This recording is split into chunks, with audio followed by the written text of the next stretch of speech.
everybody. There's the Wizard of Oz looming behind us with the giant head. So we live next door, but we never know what we're gonna wear. Often it's the same color, but today we're representing Christmas today. Yeah, or the exact same outfit often. Yeah. Yeah. At least it's not both green or red. When we were living in the same house, we'd often walk downstairs and be like, oh God, and have to and go back up to our separate rooms and change and come back down and be like, again? Like we just change shirts and it'd be the exact same thing again, like 2 times in a row. Which is our way of saying, yes, we are identical twins, if you didn't pick that up yet. So it's very early. Thank you all for coming, and it's an honor to be here to corrupt you. We're so glad. Oh, it's corruption. That explains the free donuts. Well, it's very, Creative Mornings, you guys are very prophetic to put a corruption speech the day after the first presidential indictment. I don't know how you guys knew. It's pretty amazing. And it's also why, of course, screenwriters are here to talk about corruption. So my daughter attended magic camp over spring break, and she would come home every day with a new trick that she wanted to show us. But the thing that was the most exciting to her wasn't the trick to show us, but it was refusing to tell us how it worked after she did it, because the first and most important rule they taught about magic is something we probably all heard. You can feel free to participate and say it after me, which is a magician never reveals their secrets. She wanted to make sure I said secrets and not trick, because she's going to be a director one day. And she wanted you to say it very slowly and dramatically. Yeah. But we want to reveal for you guys the one sort of secret I learned observing her do magic, which is great magicians are great storytellers. You set the stage, do plants and payoffs, misdirection, obviously, huge part of it, and then surprise. And above all, you got to make the audience lean in. That's the real trick and real magic. So my favorite thing of all the things my 10-year-old picked up instinctively, I think, I don't know if they taught her this, was lowering the bar right at the top. So for example, she'd come home and she'd start a trick and she'd say, oh, this is the hardest trick I learned and I always get it wrong. And then blow your mind, right? Just every time this was her line. Which is all a long-winded way to tell you about how we came to be here at Creative Mornings talking about the theme of corruption today. Right, which, as writers of inspirational movies, is a natural fit. Totally, the right subject. Or to paraphrase our wives and parents and cats and kids and probably all of you here, corruption? What the hell are we going to say about corruption for 20 minutes? So circling back to the magicians, this is what we call lowering the bar at the top. Little insight into the magic. You're revealing your secrets. Yeah, and the truth is, listen, we thought about what we could talk about on corruption a lot. Maybe too much. Clearly, if you could see we're writers, so we had to write a speech and not just wing it. But yeah, when we heard we had to talk about corruption for Christ, is it 20 minutes? Then we figured we had to get real. Yeah. And we thought, well, a natural thing we could talk about is things we've written that deal with corruption directly as their subject matter and theme. So this is the fun amateur graphic image for a pitch that we sold to HBO Max for a show about political corruption called Capital, which, if you want to tell them. Yeah, it's about the largest drug and sex ring you've never heard of in the Capitol during the dawn of the war on drugs, using the PAGE program. The PAGE are the interns of the Capitol. That it was shut down after the scandal, so it no longer exists. But from the birth of the Capitol through the 1980s, pages were young teenagers that would work in the Capitol, and those pages, some of them, ended up becoming drug lords who were delivering cocaine in the hollowed out congressional reports to the congressmen that were writing the legislation that was the war on drugs, and then going back and snorting coke on the legislation itself in their offices that were being delivered to them by their teenage pages. Thus the cocaine lines across the American flag here. Oh, there, now you see it. There it is. Politics blow, I know. It's not really a political statement, but it's just a truth, perhaps. Or we thought, and feel free to, ask us questions about these later, because we're not really going to spend a ton of time on them. We thought about what we're writing now, which is, it's another insane true story that is about the largest sunken treasure ever found, and how it's sort of a careful what you wish for story of it corrupted everyone who touched it. It literally has something called the Curse of Muzo on this treasure. And so there's a different form of corruption that is the central theme and heart of this TV show we're about to take out and try to sell in the coming week or month. Right. Which is to say, we've been writing about corruption. Yes. But, then we thought, who wants to hear about stories you can't watch because they haven't been made yet? Yeah. And also, on an early Friday morning, do you really want to hear from a bunch of liberal Hollywood elites predictably preach about politics and how absolute power corrupts absolutely? Probably not. So, no thanks, we won't do that. Yeah, instead we thought we'd share a few personal stories about the ways this theme, this topic, which, by the way, looking up Creative Mornings kind of blew our minds. We're one of 25 plus talks today around the world from speakers of all different walks of life, professions, talking about this theme. This Creative Mornings thing is like in 220 places, and this is the theme for the month. So if it's interesting to you and we blow it like politics, you could look up someone else's awesome one from Jakarta or New York or somewhere like that. Anyway, what we want to talk about more... That's lowering the bar again. Yes, thank you. We've learned basically ways that corruption can affect creative choices, life choices, and what we've learned often from letting the wrong voices and influences, the wrong temptations and motivations and ambitions, the wrong opportunities corrupt us in our careers, and share also the toolkit we've developed and keep working at to try to help steer us to making better, clearer, more confident, maybe, hopefully, purer, whatever that means, choices. Which is your way of saying this talk may take an unexpected self-helpy metaphysical turn? Yeah, self-deprecatingly self-helpy. Yeah. Starting with this. One of our favorite poems, which we want to throw up, if only for no other reason to justify, at least once in our lives, the 4 years we spent majoring in poetry at USC. So, this is The Old Poets of China by Mary Oliver. It's an amazing poet. Wherever I am, the world comes after me. It offers me its busyness. It does not believe that I do not want it.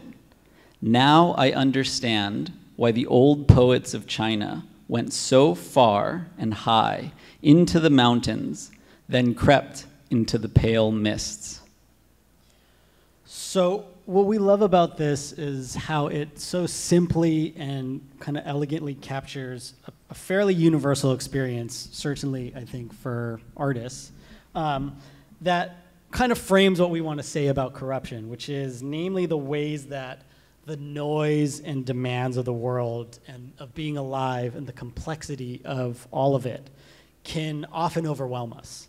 And that can be distracting you, it can throw you off from the pursuit of quote unquote pure art, or just the path of whatever is your curiosity and your calling.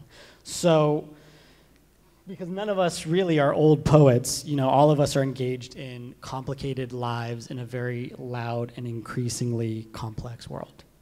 For example, how many of you in the past 30 seconds have, I don't know, thought of at least a dozen or 2,700 other things while we're talking?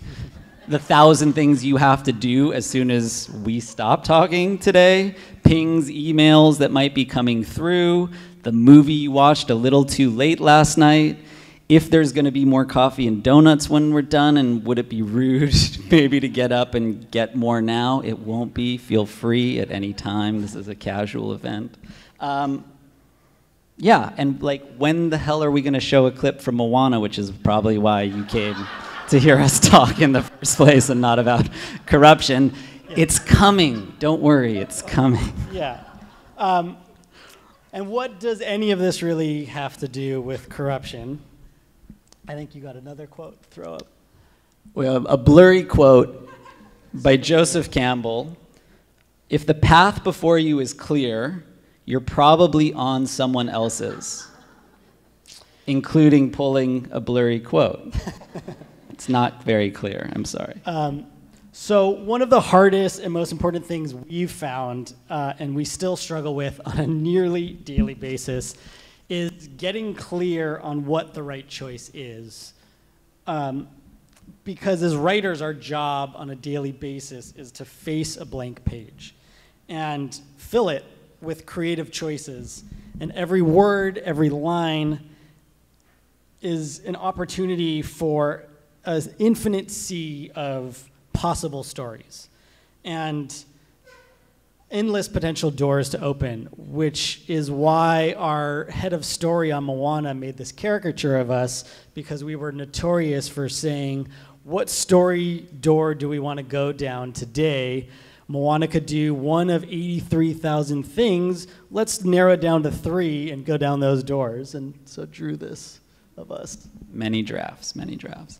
And listen, what Aaron's describing, facing the blank page or having to make choices, which is, I think, all of our universal experience throughout the day, just a dozen micro ones constantly, may sound terrifying, may be destabilizing, but honestly, for us to reframe, because it's our practice, that's the magic in the magic trick.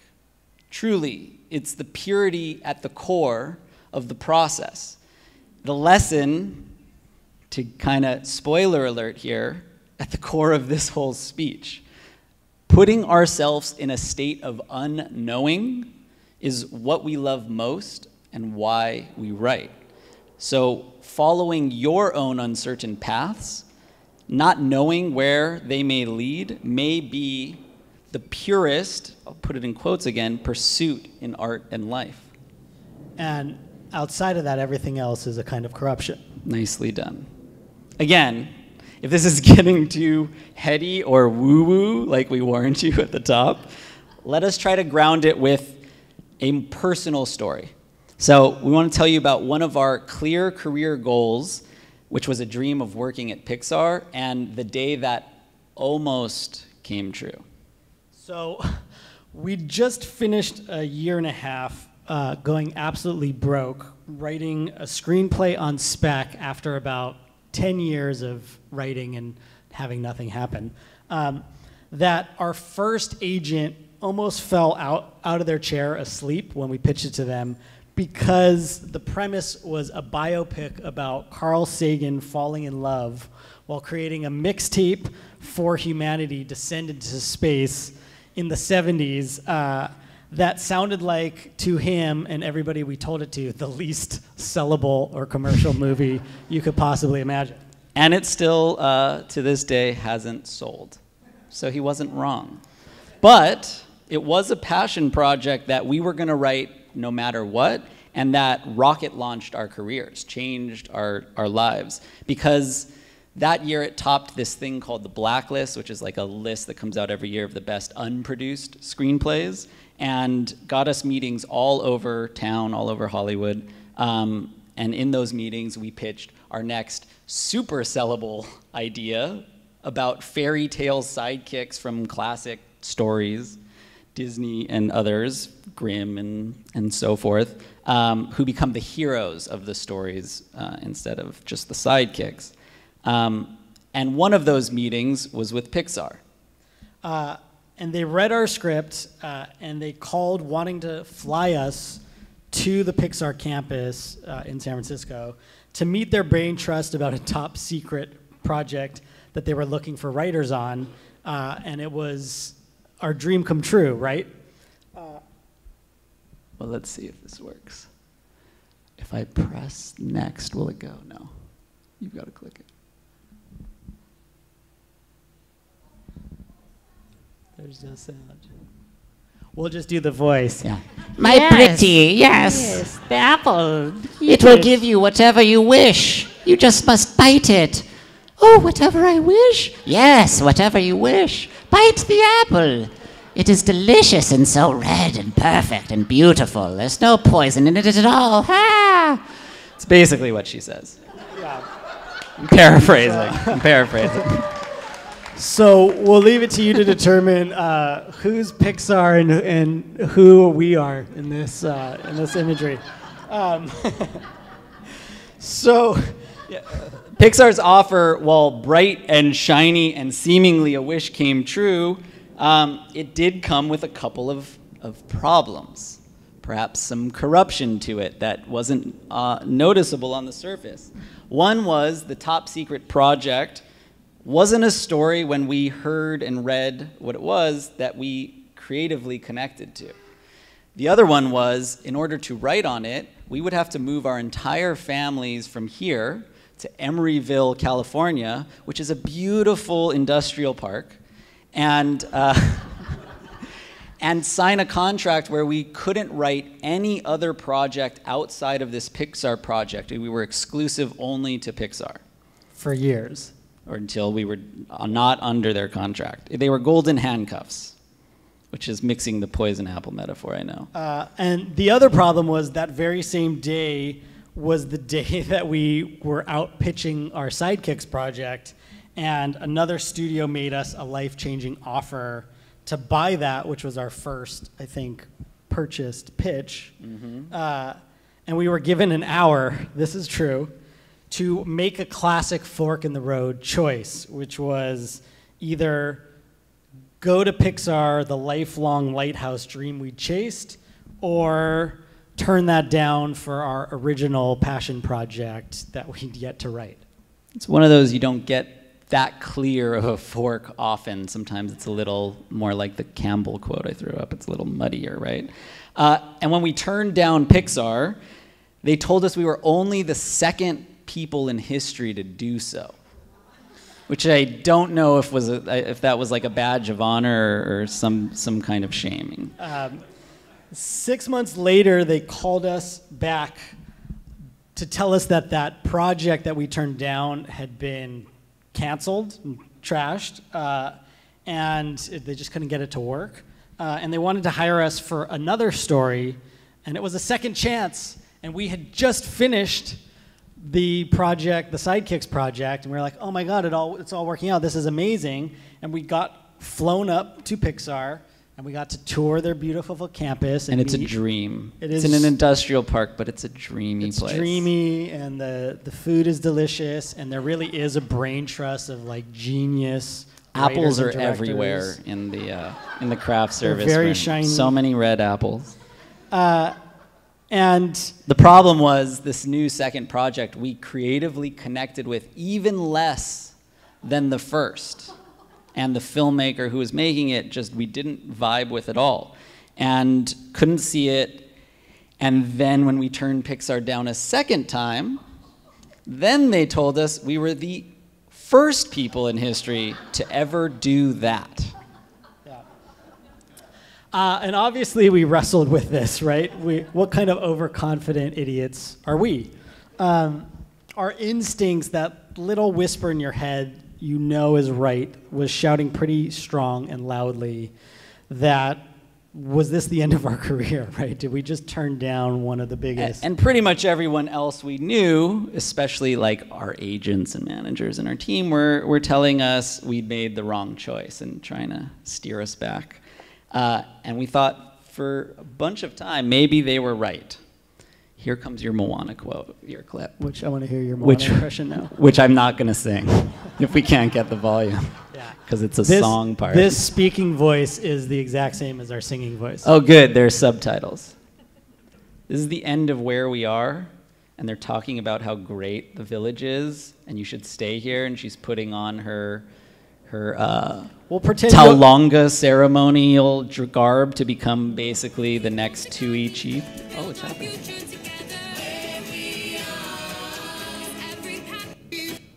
Oh, we're going back.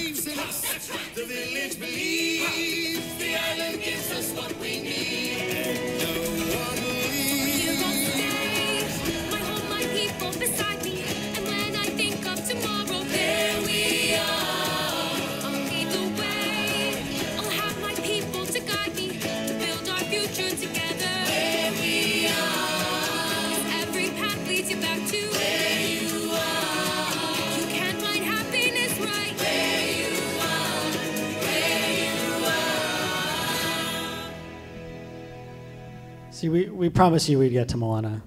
There it is. So here's the thing. Pixar never called us again. But they did connect us to their sister company, a young executive at Disney Animation. And 2 years later, they needed fresh writers on a top secret project that we did passionately connect to because it was very close, literally, to home.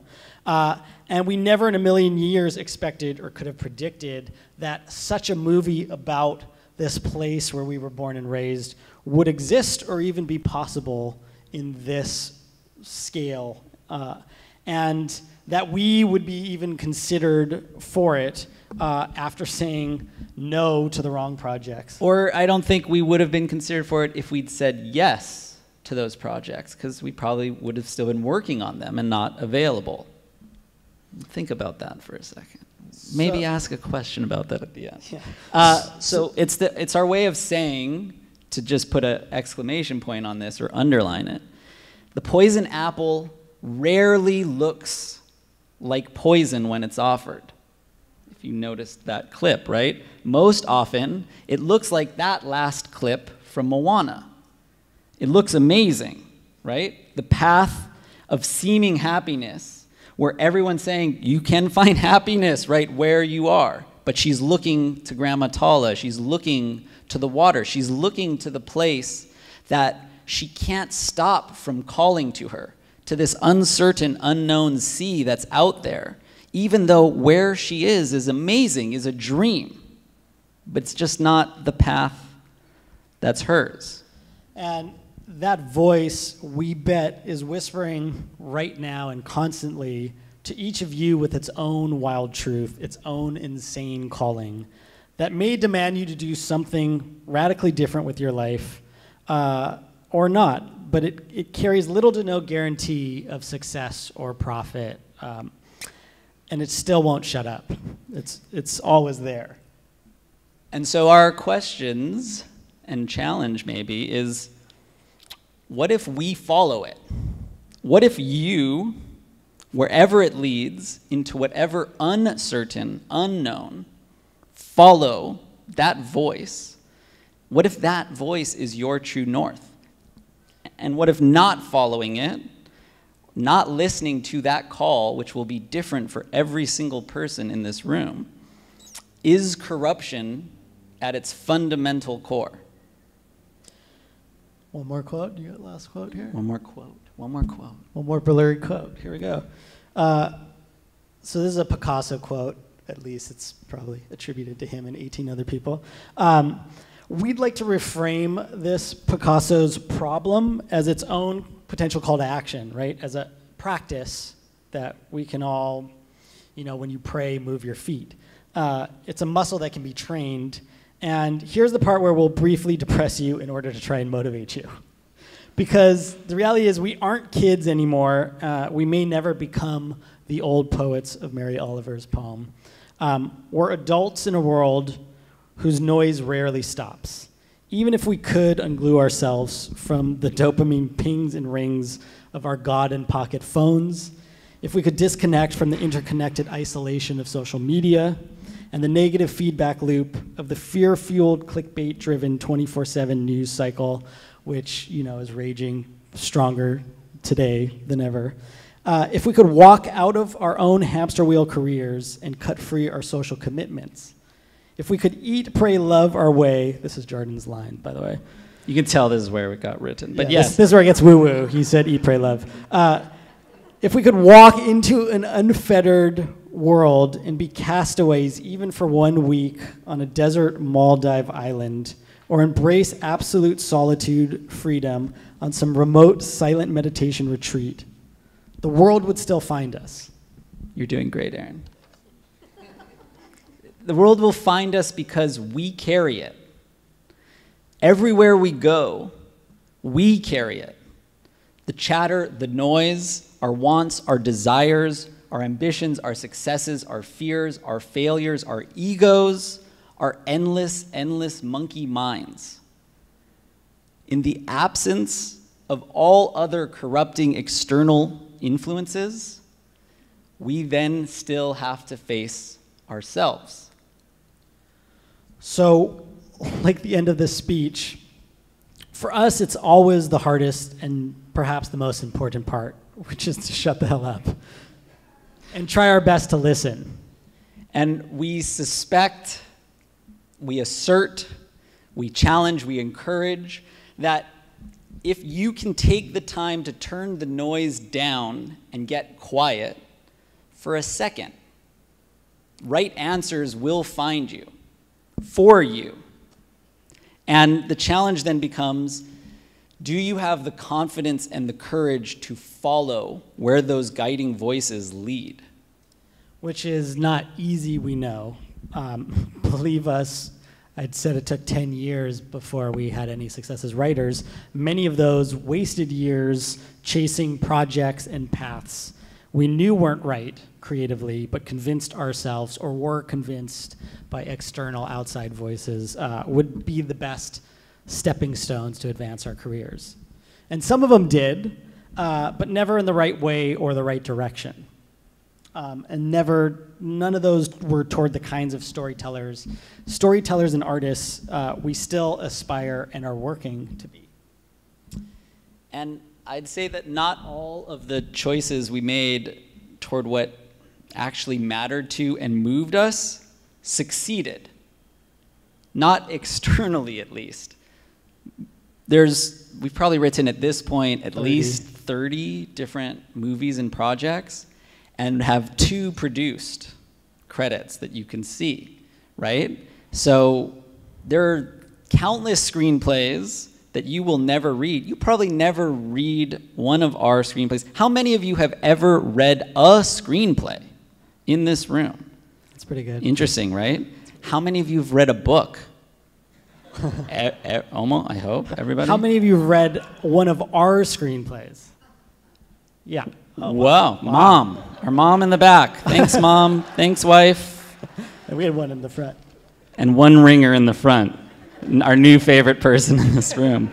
People don't really read screenplays and movies. We have a career where we're writers who don't get read. It's a very interesting thing. You can ask us questions about that later too. But it doesn't really matter. Oh, and that Sidekicks project that we sold instead of Pixar still hasn't been made. They're still trying to make it. Maybe one day. Hasn't been made. So take everything we say with a huge grain of salt. When we say follow that instinct, you have to follow it not knowing if it will lead to any kind of success. It may fail. There is no guarantee that what we're telling you will set you up for anything but chaos and uncertainty. But there are free donuts. But there are free donuts and Try Coffee. Thank you, sponsors. And you're going to fail and you will be on your path. It will matter to you.